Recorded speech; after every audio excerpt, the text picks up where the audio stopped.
ನಮ್ಮ ನ್ಯೂಸ್ಗೆ ಸ್ವಾಗತ. ನಗರದಲ್ಲಿ ನೀರು ಪೋಲು, ಕೇಳುವವರೇ ಗತಿ ಇಲ್ಲ.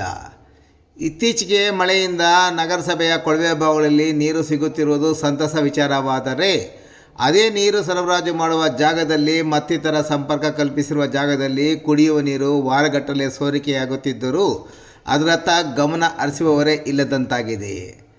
ನಗರದ ಕೋಲಾರ ರಸ್ತೆಯ ಚೌಡಡಿಪಾಳ್ಯದ ಮದೀನಾ ಮಸೀದಿಯಿಂದ ಹೋಗುವ 3ನೇ ಅಡ್ಡ ರಸ್ತೆಯಲ್ಲಿರುವ ಕೊಳವೆ ಬಾವಿ ಬಳಿ ಮತ್ತು ನಗರದ 234 ಹೆದ್ದಾರಿ ರಸ್ತೆ ಹಾದು ಹೋಗುವ MG ರಸ್ತೆಯ KMD ಕಲ್ಯಾಣ ಮಂಟಪದ ಸಮೀಪದಲ್ಲಿ ವಾರಗಟ್ಟಲೆ ಕುಡಿಯುವ ನೀರು ಪೋಲಾಗುತ್ತಿದ್ದರೂ ಅದರತ್ತ ಗಮನ ಹರಿಸುವವರೇ ಇಲ್ಲದಂತಾಗಿದೆ.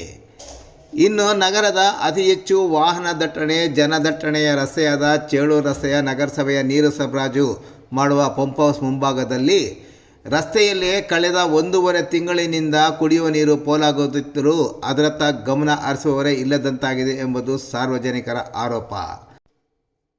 ಮಳೆ ಇಲ್ಲದೆ ಅಂತರ್ಜಲ ಕುಸಿದು ಕುಡಿಯುವ ನೀರಿಗೆ, ಅದರಲ್ಲೂ ಕೃಷಿ ಹೊಂಡದ ಕೊಳಕು ನೀರಿನ ಟ್ಯಾಂಕರೊಂದಕ್ಕೆ ನಗರಸಭೆ 785 ರುಗಳನ್ನು ಕೊಟ್ಟು ಖರೀದಿ ಮಾಡಿರುವ ನೀರನ್ನು ನಗರಸಭೆಯ ಸಿಬ್ಬಂದಿಯೇ ಪೋಲು ಮಾಡುತ್ತಿದ್ದರೂ ಆಗ ಯಾರೂ ಗಮನಿಸಲೇ ಇಲ್ಲ.